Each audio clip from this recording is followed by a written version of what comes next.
Señor Jesús, en este día, Señor, que es el primer día de la semana, venimos todos con gusto, Señor, a escuchar tu palabra, a alimentarnos de tu palabra.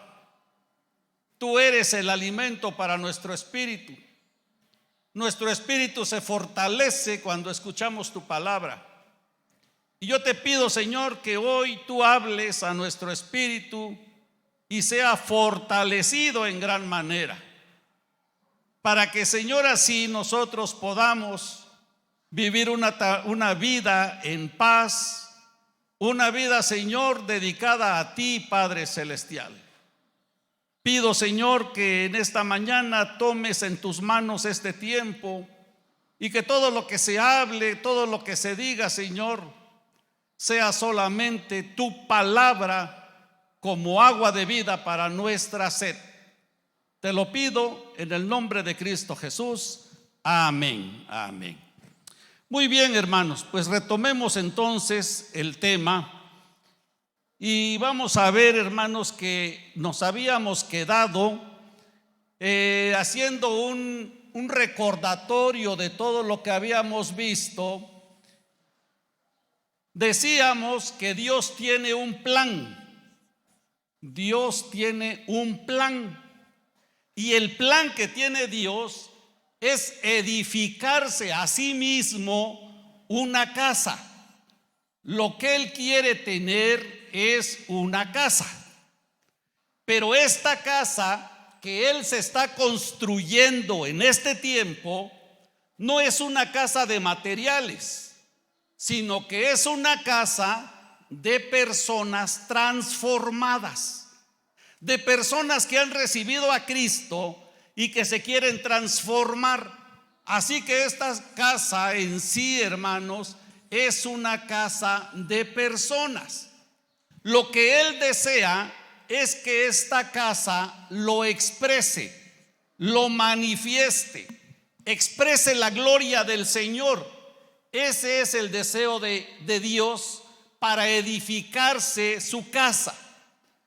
A esta casa la Biblia le llama iglesia, le llama el cuerpo de Cristo. Nosotros somos la casa de Dios, nosotros somos el tabernáculo de Dios, la familia de Dios. Eso es lo que la Biblia le llama. La conclusión final de esta casa, la terminación de esta casa, será la nueva Jerusalén. Pero para formar parte de la iglesia o del cuerpo de Cristo, Dios actualmente se está suministrando en el hombre, se está impartiendo dentro del hombre, para que el hombre entre en un proceso de transformación y pueda llegar a ser parte de este edificio. Ese es el gran deseo de Dios. Pero lógicamente, para llegar a este punto, Dios creó al hombre. Dios creó al hombre. Dice que lo creó a su imagen y semejanza. Esto lo leemos en el libro de Génesis. Pero Dios, cuando creó al hombre, lo formó con tres partes dentro de su ser y lo formó con un cuerpo y lo formó con un espíritu. Lo formó de esta manera, de tal manera, hermanos, que aquí se encuentra el espíritu, el alma y el cuerpo. Ahora bien, cuando Dios creó a esta persona, Él lo diseñó de tal manera que el espíritu gobernara sobre el alma gobernara sobre el cuerpo y el cuerpo expresara todo el sentir del espíritu. Este era el gran deseo de Dios, ese era el gran diseño de Dios. Pero hubo un pero en la vida que Dios había planeado para el hombre, y ese pero es que el pecado entró en la vida del hombre. El pecado entró y este pecado contaminó el alma, contaminó el espíritu. Y cuando lo contaminó, el espíritu quedó en estado de muerte. Quedó en estado de muerte, quedó en un estado de coma. Sí tenía vida el espíritu, pero no tenía la función para lo cual Dios lo había creado. Así entonces, este espíritu dejó de gobernar sobre el alma. Y lo que empezó a gobernar a todo el ser humano fue el alma. Y el alma le transmitía al cuerpo todo lo distorsionado que estaba la mente, las emociones y la voluntad. Así, esta persona ahora ya no expresaba lo del espíritu, sino que empezó a expresar todo lo que existía en el alma. Y cuando empezó a expresar todo lo que existía en el alma, pues era la violencia y eran cosas pecaminosas únicamente, porque de eso fue lleno toda el alma. Esto que sucedió en el ser humano orilló a que Dios se alejara. Dios se alejó del hombre. De ninguna manera el hombre podía tener comunicación con Dios. No había manera, hermanos, en que el hombre pudiera tener comunión con Dios, porque estaba rota esa unión. Se había roto por la entrada del pecado. Así que el hombre, por más que buscara a Dios, no podía existir un acercamiento íntimo con él. Pero Dios no desistió del plan inicial. Él deseaba su casa y lo tenía que conseguir fuera como fuera. Así que entonces Dios, dentro de lo que él planeó, un día preciso, un día que ya estaba dentro de su plan, él salió de la eternidad. Dios salió de la eternidad, fíjense, y entró en el tiempo. Aquí en la eternidad no existen las horas, los minutos, los días, los meses, los años. No existe el tiempo. Pero aquí sí existe el tiempo. En nuestra vida normal existe el tiempo y nos manejamos nosotros por horas y por el tiempo. Así que Dios salió de la eternidad y entró en el tiempo y vino a nacer como un niño. Este niño llamado Jesús, que provenía de la tierra de Nazaret, porque allí vivía su mamá María. Muy bien, este Jesús vivió, hermanos, aquí en la tierra por 33 años y medio. Y toda su vida nosotros la conocemos por medio de los evangelios, por medio de Mateo, Marcos, Lucas, Juan. Sabemos cómo fue el vivir de Jesús. Allí lo detectamos y allí lo podemos analizar en esas escrituras. Ahora bien, una vez que cumplió la edad que también estaba señalada en el plan de Dios, Él vino a la cruz. Él vino a la cruz y murió en la cruz del Calvario. Allí en esta cruz Él ganó muchas cosas. Vamos a analizar qué es lo que ganó Jesús en primer lugar allí en la cruz del Calvario, hermanos. Si pueden abrir por favor la Biblia en Efesios capítulo 2 y versículo 13.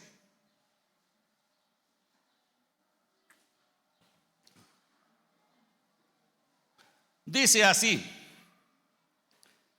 pero en Cristo Jesús, vosotros que en otro tiempo estabais lejos, habéis sido hechos cercanos por la sangre de Cristo. En primer lugar, hermanos, fuimos hechos cercanos a Él.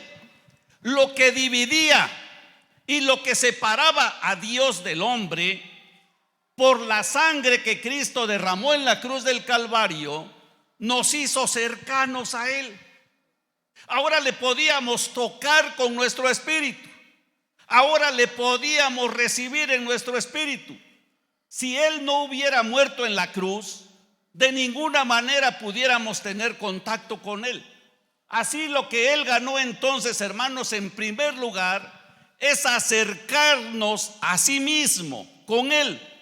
Romanos 5:10, hermanos, por favor, si quieren anotar los versículos, dice: porque si siendo enemigos fuimos reconciliados con Dios por la muerte de su Hijo, mucho más estando reconciliados seremos salvos por su vida. Así entonces, hermanos, allí, por medio del derramamiento de la sangre de Cristo, nos reconciliamos. La Biblia habla de que nosotros éramos enemigos de Dios, enemigos, pero por Él vino a pagar, hermanos, esa enemistad y la anuló. Y cuando Él anuló la enemistad, entonces podíamos acercarnos a Él. Entonces estábamos ya reconciliados con Cristo. Esto, hermanos, se ganó aquí en la cruz del Calvario. ¿Qué otra cosa se ganó en la cruz del Calvario? En la cruz, hermanos, se ganó que Satanás fue vencido. Totalmente fue vencido Satanás aquí en la cruz del Calvario. Dice la palabra del Señor que Él exhibió a Satanás y lo exhibió públicamente, lo derrotó totalmente en la cruz del Calvario. A otra cosa, hermanos, que también se ganó en la cruz del Calvario es que Jesucristo nos justificó con el Padre, nos hizo justos con el Padre. Esta justificación, hermanos, se dio en nuestro espíritu y ahora, hermanos, somos santos de Él. Por eso el apóstol Pablo, cuando escribe sus cartas, siempre saluda a la iglesia, siempre saluda a los hermanos diciéndoles santos, porque Él nos hizo santos por medio de la muerte que sufrió Jesús. Otra cosa, hermanos, hace un momento cantábamos un coro que decía que somos libres, y el canto decía que somos libres del pecado. Dice que las cadenas que nos ataban al pecado fueron rotas. Eso es lo que se ganó aquí en la cruz del Calvario. Aquí el pecado, este pecado que mora en nuestra carne, nos tenía atados. Este ser humano era esclavo del pecado, hermanos. Era esclavo. Un esclavo hace lo que su amo le ordena. Y por lo tanto, este pecado nos tenía encadenados a Él. No había manera de que nos pudiéramos liberar. La única manera en que nos podíamos liberar del pecado era solamente, hermanos, por la muerte de Cristo. Cuando Cristo murió, Él nos compró con su sangre preciosa. ¿Por qué nos compró? ¿Y de qué nos liberó? Pues del pecado. Es decir, la sangre de Cristo rompió las cadenas que nos ataban al pecado.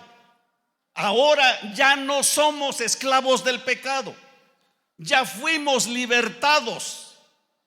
Esto, hermanos, lo tenemos que creer de una manera interna, pero de una manera, hermanos, profunda dentro de nuestro ser, que ya el pecado no tiene poder sobre nuestra vida. Ya no tiene poder. El pecado no fue quitado de nuestra carne. Todos los que estamos aquí ya tenemos a Cristo en nuestra vida. Pero también, hermanos, este pecado va a seguir existiendo dentro de nuestra carne. Ahí está. Porque aún nuestro cuerpo muchas veces nos pide cosas que atentan o ofenden la ley de Dios.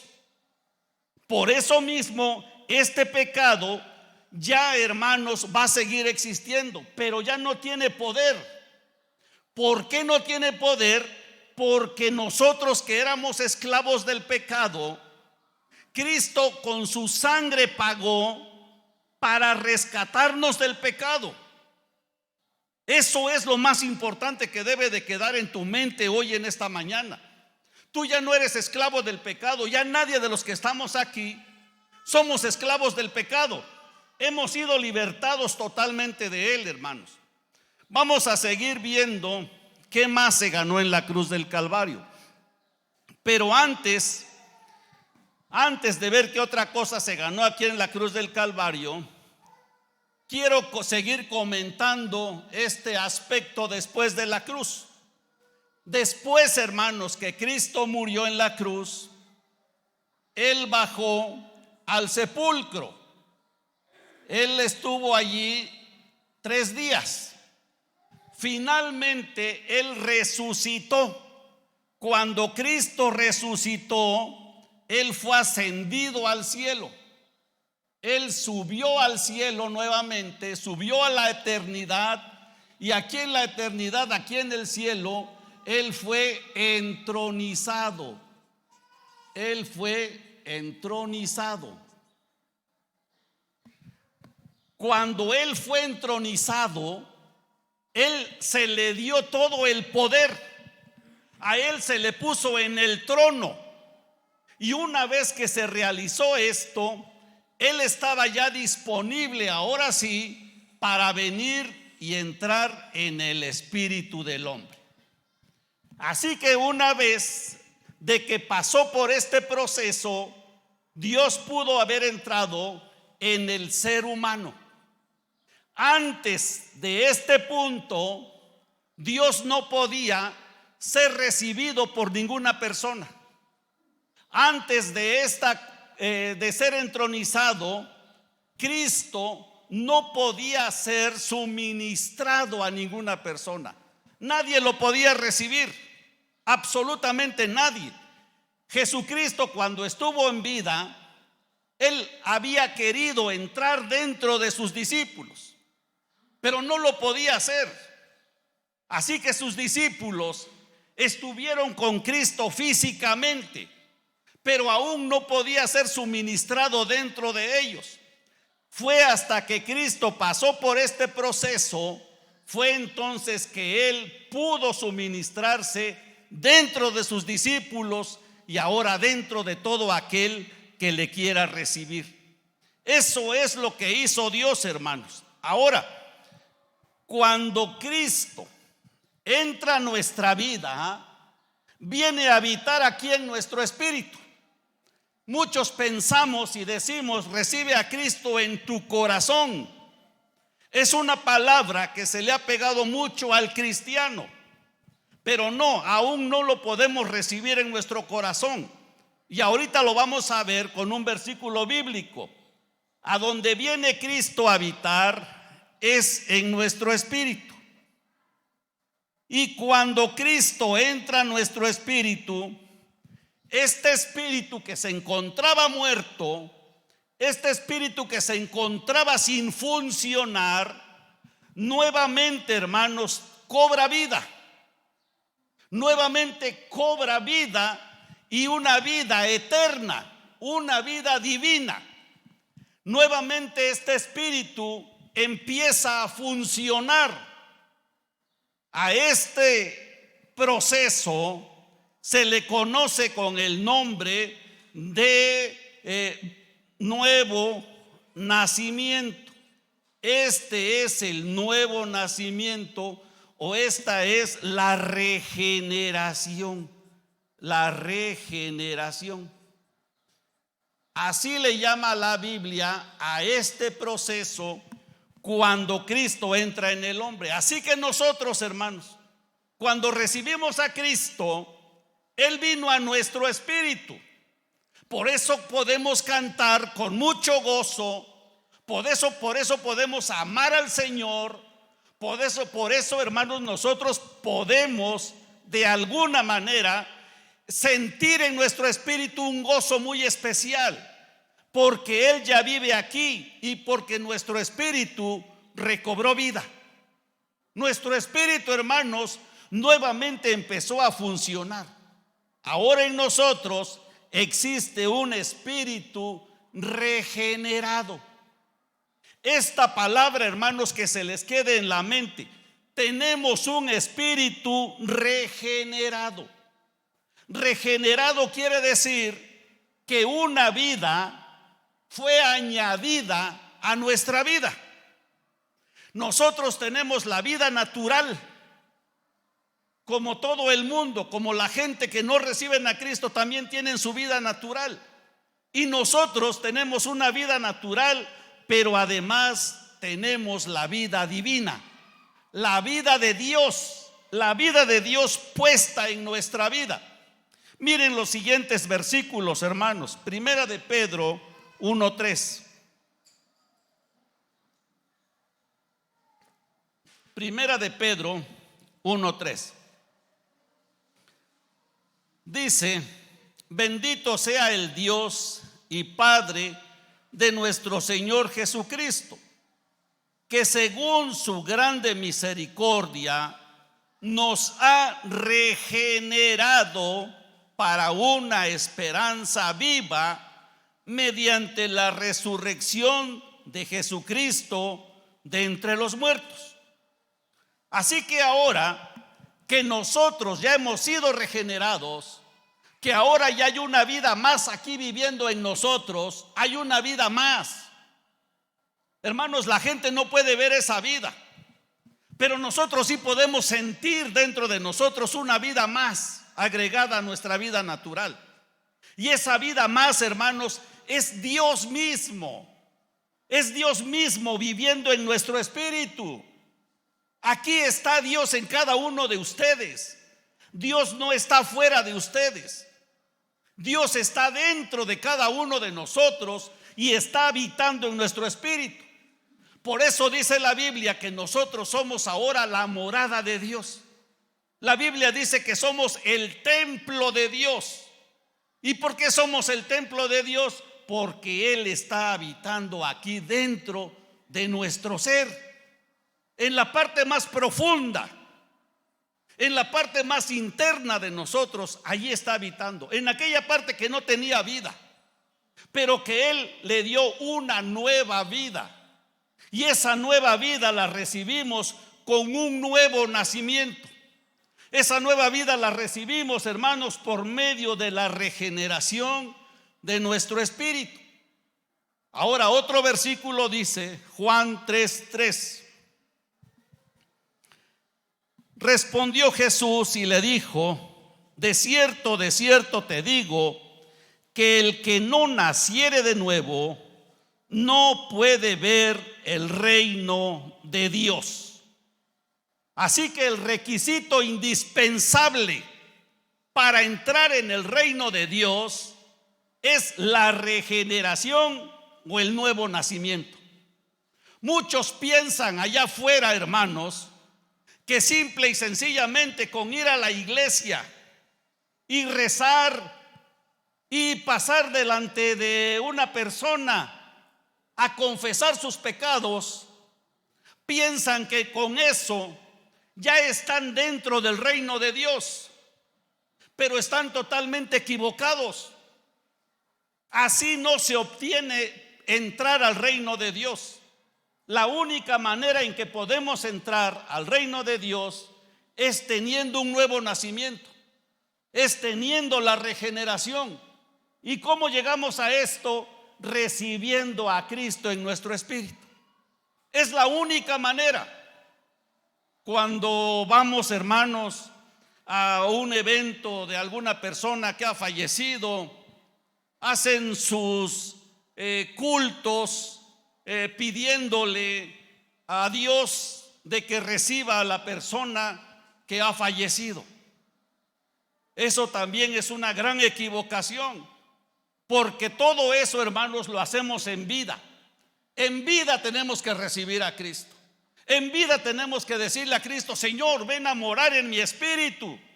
Solamente, hermanos, esa es la única manera de que nosotros podemos entrar en el reino de los cielos. Ahora bien, hermanos, ya que tenemos este panorama, ahora sí les quiero mostrar qué es otra cosa que sucedió en la muerte de Cristo allí en la cruz del Calvario. Y yo les quiero pedir que por favor me presten mucha atención a este punto. Este punto que voy a tocar es el centro de lo que hoy yo quiero llegar con ustedes. Vamos a ver, hermanos, dos versículos: Romanos 6:6 y Gálatas 2:20, por favor.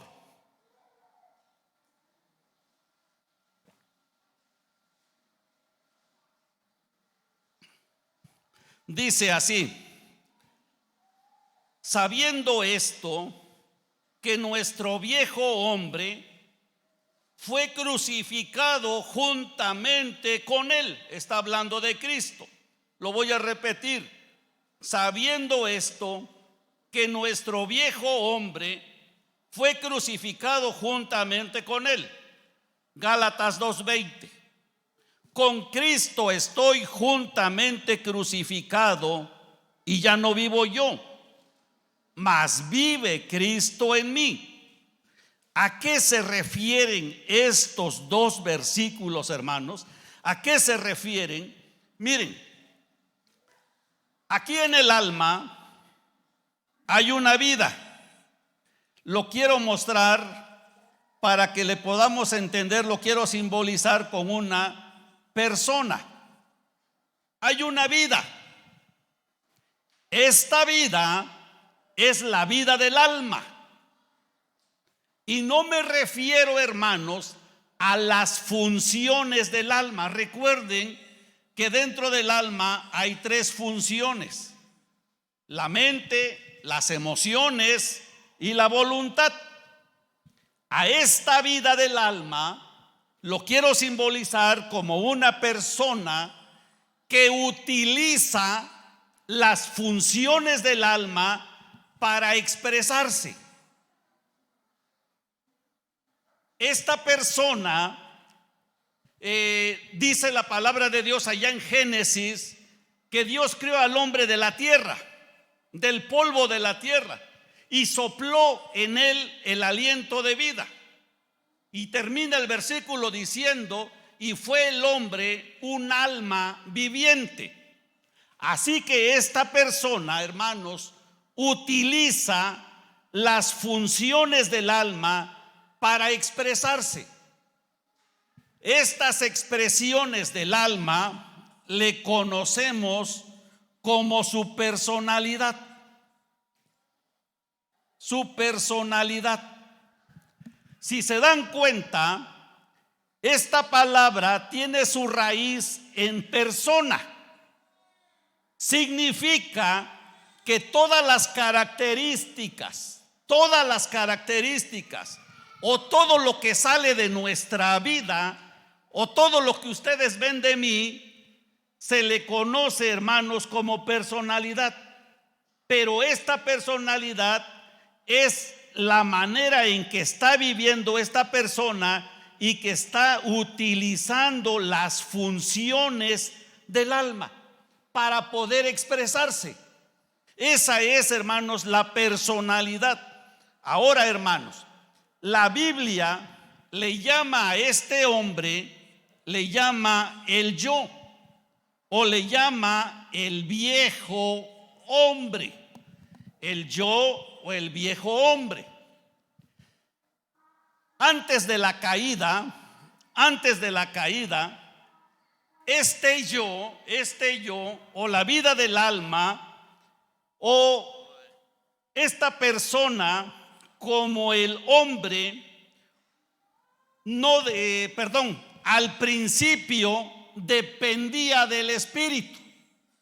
Al principio todo lo que esta persona podía llegar a mostrar o podía llegar a expresar, lo hacía en base a todo lo que el espíritu le indicaba. Quiere decir, hermanos, que el hombre viejo no existía. Antes de la caída, el hombre viejo no existía. Este hombre o esta persona o este yo dependía totalmente del Espíritu para poder expresarse. Pero cuando el hombre cayó, este yo cayó. Este hombre cayó y entonces vino a nombrarse como el viejo hombre. A partir de la caída, este viejo hombre se empezó a expresar. Antes únicamente la vida del alma se sujetaba al espíritu, pero después de la caída, este hombre ya no se sujetó al espíritu, ya no vivía por el espíritu, ya no él hacía las acciones que el espíritu le ordenaba, sino que simplemente se independizó del espíritu y él empezó a expresarse únicamente utilizando las funciones del alma y las funciones del cuerpo. No sé si me expliqué, hermanos, en esta pequeña. Si sí le entendieron, hermanos, por favor, si le entendieron.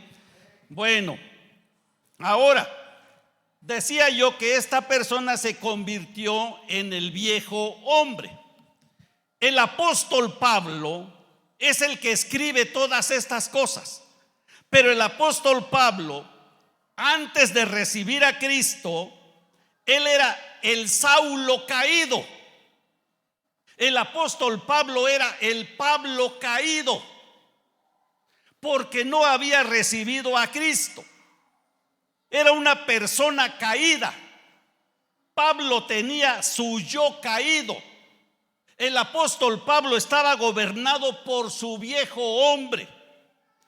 Ese viejo Pablo, hermanos, o ese viejo Saulo, dice que él fue crucificado juntamente con Cristo. Él manifestó: yo estoy crucificado con Cristo. ¿Y a qué se refería el apóstol Pablo cuando él dijo: yo estoy crucificado con Cristo? Él decía: mi yo, mi viejo hombre, está crucificado y fue llevado aquí a la cruz con Cristo. Él estaba diciendo eso: mi yo fue crucificado. Por eso decía él: ya no vivo yo, mas vive Cristo en mí, porque él recibió a Cristo y Cristo vino a vivir en su espíritu. Él se declaraba muerto, él se declaraba crucificado. Pero, hermanos, también el apóstol Pablo dice que él resucitó juntamente con Cristo. Esto es lo más interesante, hermanos, en la vida cristiana, que el apóstol Pablo fue crucificado y estuvo con Cristo crucificado. Pero cuando Cristo resucitó, el apóstol Pablo resucitó. Y ahora ya no vivía él conforme al viejo hombre, sino que él ahora vivía conforme al nuevo hombre. Miren, esto es muy interesante, hermanos. Si nosotros podemos lograr entender este aspecto, nuestra vida cristiana va a cambiar. Nuestra perspectiva sobre la vida cristiana puede dar un giro de 80 grados, hermanos. Esto es algo muy importante que lo podamos comprender hoy. El apóstol Pablo ya tenía una nueva persona viviendo en él, porque este viejo hombre ya estaba crucificado y vino a vivir una nueva persona dentro de él, la persona de Cristo. El apóstol Pablo, cuando él cambió su manera de expresarse, de vivir, fue porque Cristo vino a vivir a su vida. Y el apóstol Pablo dejó de vivir de acuerdo a su viejo hombre, dejó de vivir conforme a su viejo yo, y él empezó a vivir bajo el Espíritu. Por eso, hermanos, el apóstol Pablo dijo que todo lo que hacía lo hacía en el Espíritu, lo hacía en este Espíritu regenerado, lo hacía en base al Espíritu donde vino a vivir Cristo. El apóstol Pablo cambió, hermanos, radicalmente. El apóstol Pablo, fíjense que él odiaba a los cristianos.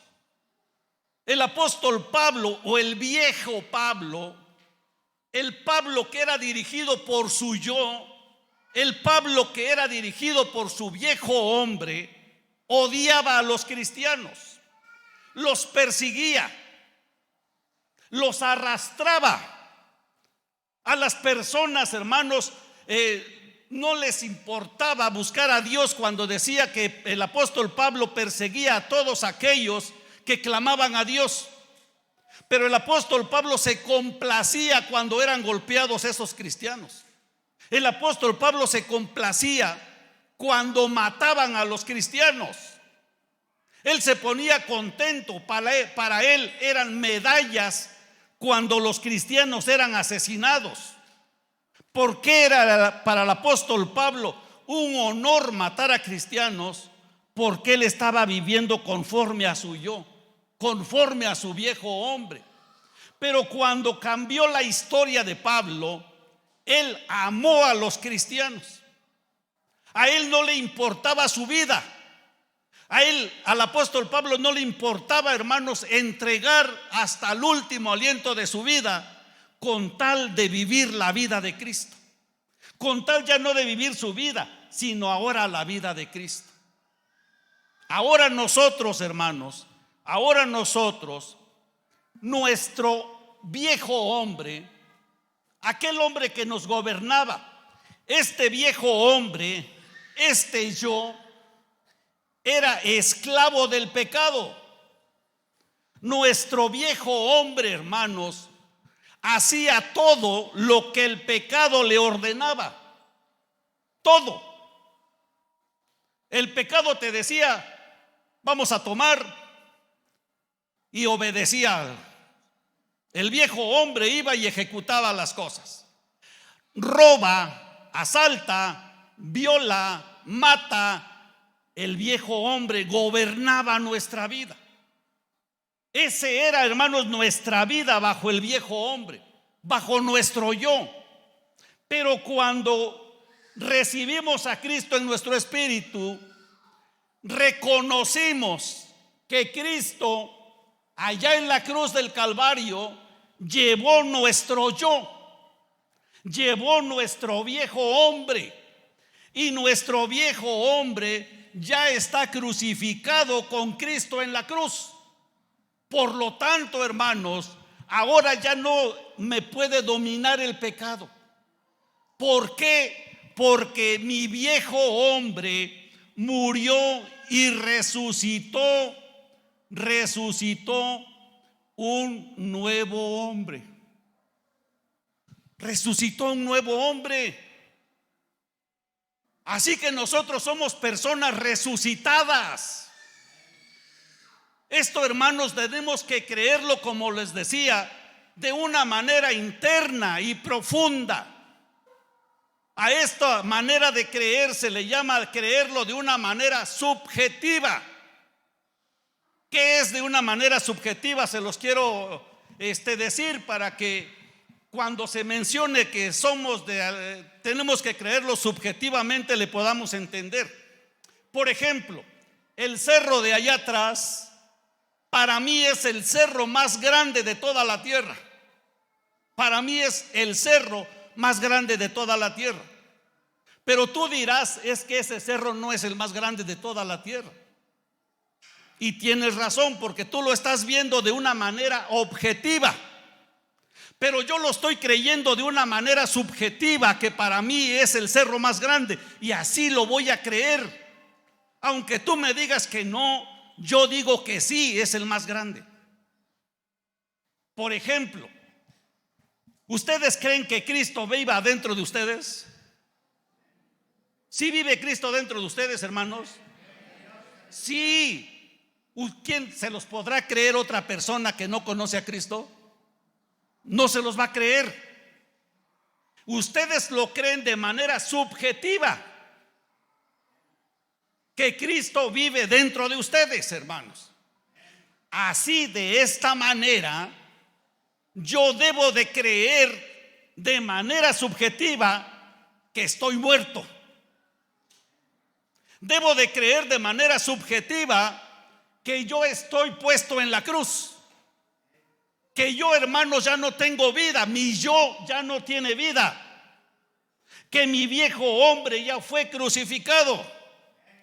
Pero también yo debo de creer, hermanos, que yo ya resucité.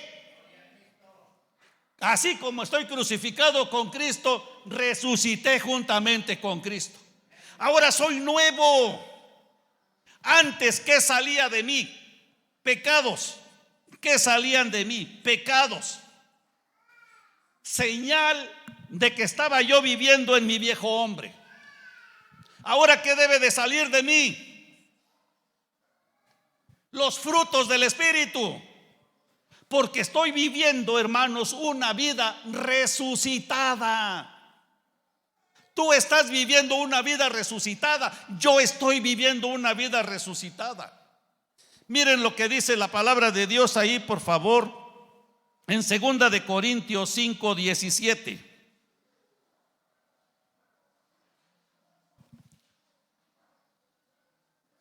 Dice: de modo que si alguno está en Cristo, nueva criatura es. Las cosas viejas pasaron, he aquí, son hechas nuevas. Fíjense qué hermoso versículo, hermanos. Pero si no nos creemos esto, la gente del mundo no nos va a creer. Nosotros tenemos que creérnoslo. Yo me tengo que creer, hermanos, que yo estoy viviendo una vida resucitada y que ahora este hombre nuevo está sujeto al Espíritu. Yo debo de vivir una vida sujeta al Espíritu. Debo vivir una vida sujeta a Cristo, porque lo que Dios quiere es nuevamente, hermanos, recobrar lo que se había perdido. Y lo que se había perdido era la función del ser humano. Por eso Él entra a nuestro espíritu para empezar desde aquí a obrar. Ahora la vida del alma simplemente tiene que ser un órgano que es utilizado por el Espíritu para poder expresarse. Así como el apóstol Pablo, que él decía, todo lo que yo hago, lo hago en el Espíritu. O sea, se sujetaba al Espíritu. Nosotros, ahora que somos personas resucitadas, tenemos que estar viviendo conforme al Espíritu. Y cuando venga un pecado a tu vida, hermanos, cuando algo por allá en tu mente te esté queriendo gobernar y que te esté queriendo obligar a cometer algún delito, a cometer una falta contra Dios, tú tienes que decir: con Cristo estoy juntamente crucificado, ya estoy muerto. Ahora el que vive es Cristo, y todo lo que yo vaya a hacer va a ser en base a lo que Cristo me dicte. Esas palabras prácticamente son las que decía el apóstol Pablo. Así que, hermanos, considerémonos muertos al pecado. Yo espero, hay cantos, hermanos, que a veces cantamos y que no les entendemos, o que suelen ser una mentira. Perdónenme que se los diga, pero a veces cantamos cantos que son una mentira. Por ejemplo, toda la noche sin parar. ¿Será que toda la noche estemos alabando al Señor? 2 minutos dedicamos a la Biblia y ya tenemos sueño, hermanos. Ahora imagínense toda la noche que dice y lo cantamos, y cantamos una mentira. Hace un momento cantábamos: libre, yo soy libre. ¿Qué más dice? Las cadenas del pecado han sido rotas. Que sea una verdad, hermanos, lo que cantamos. Que sea una realidad lo que cantamos. Que el día de mañana que lleguen tus amigos y que te digan: vámonos a una comida, a embriagarnos. ¿Qué pasó con el canto que cantabas hoy? Al rato que tu esposa o tu esposo te haga enojar y tú le quieras dar un... ¿Qué pasó con el canto que no quieras libre? O al rato un hijo que te haga enojar y ya: hijo burro, eres un burro, eres esto, eres aquello. Y lo que cantaste, pues. Por eso, hermanos, todo lo que sale aquí quiere decir que aún el pecado nos gobierna. Quiere decir que aún el pecado nos está encadenando. Quiere decir que el pecado aún somos sus esclavos, hermanos, del pecado. Pero tienes que recordar, hermanos, que si tú ya recibiste a Cristo, ya estás crucificado con Él. Ya no hay absolutamente nada. Un muerto no puede hacer nada. Un muerto ya está muerto. Nuestro yo está muerto. Ahora está al servicio de Cristo, una nueva persona. He aquí, todas las cosas son hechas nuevas. Un nuevo carácter, una nueva forma de vida, unas nuevas palabras, unas palabras de dulzura, unas palabras que endulcen la vida, unas palabras, hermanos, que hagan ver que tú estás viviendo a Cristo. Dice la Biblia que nuestros órganos deben de estar ahora al servicio de nuestro nuevo amo. Y nuestro nuevo amo es Cristo. Las cadenas fueron rotas del pecado, pero ahora nuestro nuevo amo es Cristo. Y en Él hay vida, hermanos. Amén, gloria al Señor, hermanos.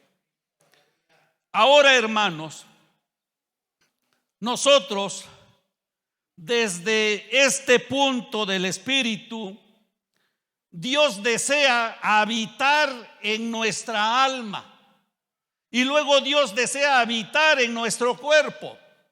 Quiero que veamos, por favor, Efesios capítulo 3, del versículo 14 al 17.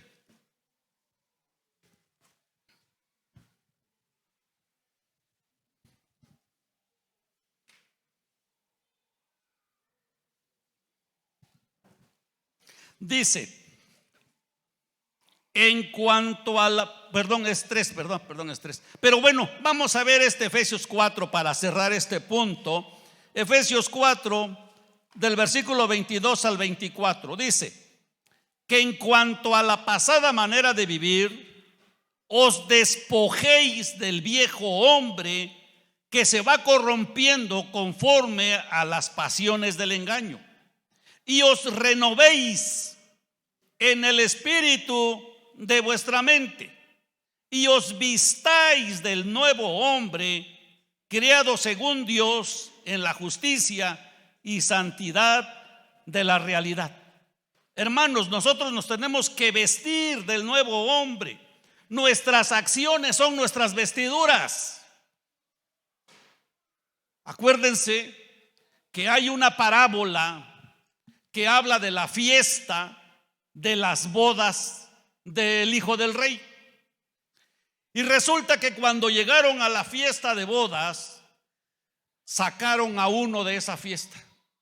A uno porque no tenía puesto el traje de bodas. Ese traje son las acciones. Por eso, hermanos, también aquí el apóstol Pablo nos dice que nos vistamos de acciones buenas. Es lo que ve la gente. La gente te ve cómo vienes vestido. La gente siempre pone mucha atención en tu forma de vestir, en tu forma de peinarte. De la misma manera, hermanos, la gente está pendiente de ver cómo son tus acciones, cómo es tu trato, cómo es tu carácter. El apóstol Pablo por eso recalca que nosotros nos debemos de vestir del nuevo hombre, de Cristo en nuestra vida, hermanos. Ahora sí vamos a leer Efesios 3, 14 al 17. Dice el apóstol Pablo allá: por esta causa doblo mis rodillas ante el Padre. Miren lo que dice el apóstol Pablo en este versículo. Él tenía una causa por la cual doblar las rodillas. Esa oración que estaba haciendo el apóstol Pablo es vigente para toda la eternidad. Está vigente en este momento, y él dice: por este motivo. Él tenía un motivo de doblar las rodillas, de quien toma nombre toda la familia en los cielos y en la tierra. Versículo 16: para que os dé. El motivo que el apóstol Pablo tenía para orar era que se nos diera a nosotros, conforme a las riquezas de su gloria, el ser fortalecidos con poder en el hombre interior por su espíritu. Así que el apóstol Pablo estaba, hermanos, hincado orando, y el motivo era que nosotros fuéramos fortalecidos en nuestro espíritu, en el hombre interior, dice la Biblia. Este hombre interior es nuestro espíritu regenerado. Ese es el hombre interior, nuestro espíritu regenerado. Y Dios quería, o Pablo quería y le pedía a Dios, que nosotros fuéramos fortalecidos aquí. ¿Por qué? ¿Por qué quería que fuéramos fortalecidos aquí? La respuesta está en el versículo 17. Dice: para que habite Cristo por la fe en nuestros corazones. Para que Cristo haga su hogar en nuestros corazones. Quiere decir entonces que lo que desea Cristo es vivir aquí en nuestra alma. Por eso, hermanos, Dios empieza un proceso de reconformación, o un proceso, hermanos, de prácticamente un proceso en donde Él desea extenderse desde nuestro espíritu a nuestra alma. Él desea extenderse porque su deseo es vivir en toda nuestra alma, en toda nuestra alma. Posteriormente de que viva en nuestra alma, Él va a vivir en nuestro cuerpo. Él va a vivir en nuestro cuerpo. Y entonces la salvación será total de nuestro ser. Será total.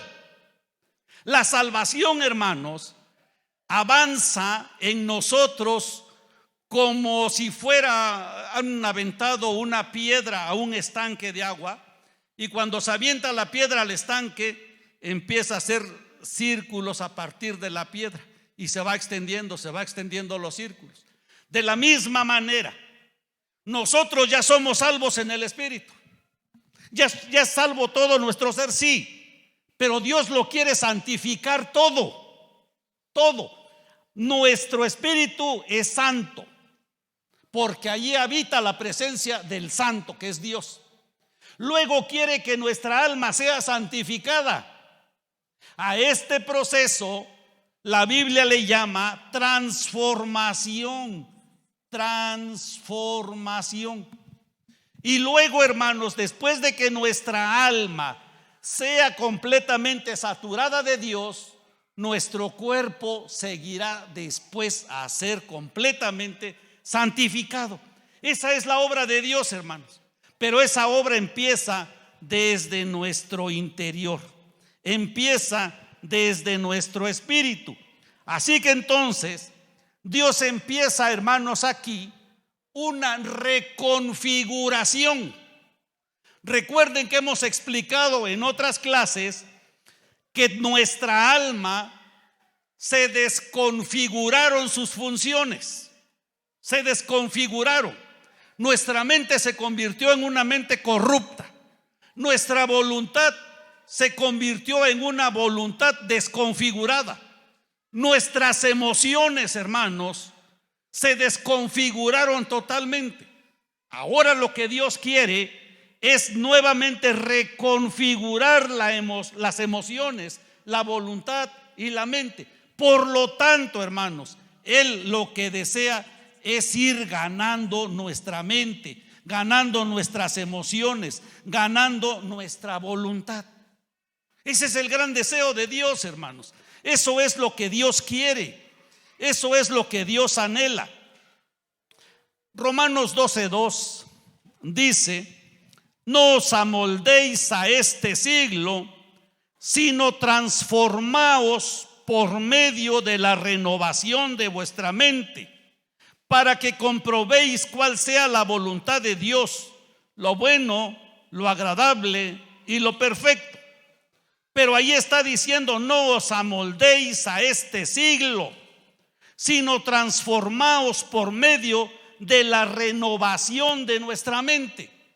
Recuerden, hermanos, que el alma está formada por la mente, las emociones y la voluntad.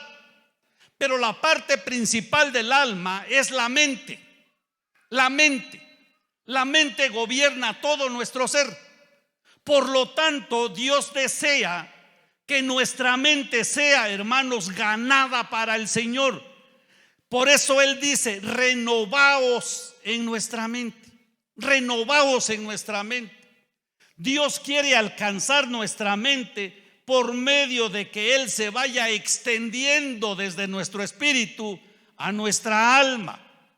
Segunda de Corintios 3:18 dice: por tanto, nosotros todos, mirando a cara descubierta, como en un espejo, la gloria del Señor, somos transformados de gloria en gloria en la misma imagen, como por el Espíritu del Señor. Hermanos, nosotros somos como espejos y nosotros miramos la gloria del Señor. A través de nuestro espíritu miramos la gloria del Señor, pero a la vez somos espejos que reflejamos la gloria del Señor. Reflejamos. ¿Qué significa, hermanos? ¿Qué significa reflejar la gloria del Señor? Significa, hermanos, que nosotros vamos a hacer posible que otros vean al Señor a través de nosotros. ¿Cuánto del Señor ven en ustedes las personas con que tratan diariamente? ¿Cuánto ven del Señor en ustedes? ¿Cuánto ven mi vecino, mi jefe, mis compañeros de trabajo, mis amistades? ¿Cuánto ven del Señor en mí? Dice aquí la palabra del Señor que somos como espejo, que reflejamos al Señor. Nosotros vemos al Señor y lo reflejamos. ¿Cuánto ven? ¿Ya verá la gente un 10% del Señor en nosotros? ¿Ya verá la gente un 20% del Señor en nosotros? ¿Ya verá un 90%? ¿Cuánto ve? Hermanos, la cantidad del Señor que nosotros tengamos, la cantidad del Señor que nosotros disfrutemos, eso es lo que va a ver la gente. Si solamente hay un 10% de Dios en mí, ese 10% es lo único que va a ver la gente. Hay que pasar aunque sea con 6. Pero ¿cuánto estamos ahorita calificados? Hermanos, tenemos que creernos la palabra del Señor. Tenemos que reflejar a Cristo. Si no reflejamos a Cristo, la transformación no está operando en nuestra vida. No se está reconfigurando, hermanos, el diseño de Dios en nosotros. Hermanos, nosotros tenemos que poner todo el empeño de nuestra parte. Tenemos que colaborar con el Señor, hermanos. Tenemos que llenarnos de la presencia de Dios por medio de su palabra, por medio de las reuniones, por medio, hermanos, de estar siempre pensando en las cosas de Dios, en las cosas divinas. Debemos poner nuestros ojos en las cosas del cielo y no en las de la tierra. Tenemos, hermanos, este gran compromiso como cristianos y tenemos que avanzar en la transformación de nuestra vida. Dice la palabra de Dios allí que el primer mandamiento es: amarás al Señor tu Dios con todo tu corazón. Quiere decir con toda tu alma. Con toda tu alma. ¿Ya llegamos a cumplir el primer mandamiento? ¿O aún nuestra voluntad no se sujeta? ¿O aún nuestras emociones no están sujetas a las emociones de Cristo? ¿O aún nuestra mente, hermanos, vaga por todos lados, menos se centra en las cosas de Dios? Tenemos, hermanos, que tener ese motivo para buscar completamente a Dios en nuestra vida, rendirnos a Cristo totalmente en nuestra vida. Que la palabra del Señor, hermanos, haga eco en nuestra vida. Que la palabra del Señor, hermanos, esté abundando en nuestra vida. Pero eso, hermanos, es una responsabilidad de nosotros, de cada uno de nosotros, que la palabra del Señor abunde. Gracias a Dios, hermanos, que aquí en la iglesia nadie de los que asisten se puede decir que aquí en la iglesia no hay palabra. Y eso es una satisfacción personal y hasta humana de sentirme, hermanos, en una iglesia que se preocupa por el crecimiento espiritual de las personas, que se preocupa por el crecimiento espiritual de las almas que vienen aquí. Y eso, hermanos, es algo que Dios nos está poniendo en nuestras manos para estudiar su palabra aquí en la iglesia. Yo les invito, hermanos, que nos creamos que somos nuevas criaturas en el Señor. Yo les invito, hermanos, que tú te declares muerto, crucificado con Cristo, que ya no vives tú, mas vive Cristo en ti, hermanos. Que Dios les bendiga, que Dios los guarde y que Dios haga prosperar su vida de una manera espiritual y material, mis queridos hermanos. Vamos a orar, hermanos. Padre celestial, muchas gracias por tu palabra de este día, Señor. Que todo esto que hemos hablado, Padre, y que es tu palabra pura, quede grabado, Señor, en nuestra mente y pueda ayudarnos en el proceso de la transformación de nuestra alma. Pongo en tus manos, Padre, esta palabra y que haga, Señor, y que haga su labor en nuestro espíritu y en nuestra conciencia, Señor.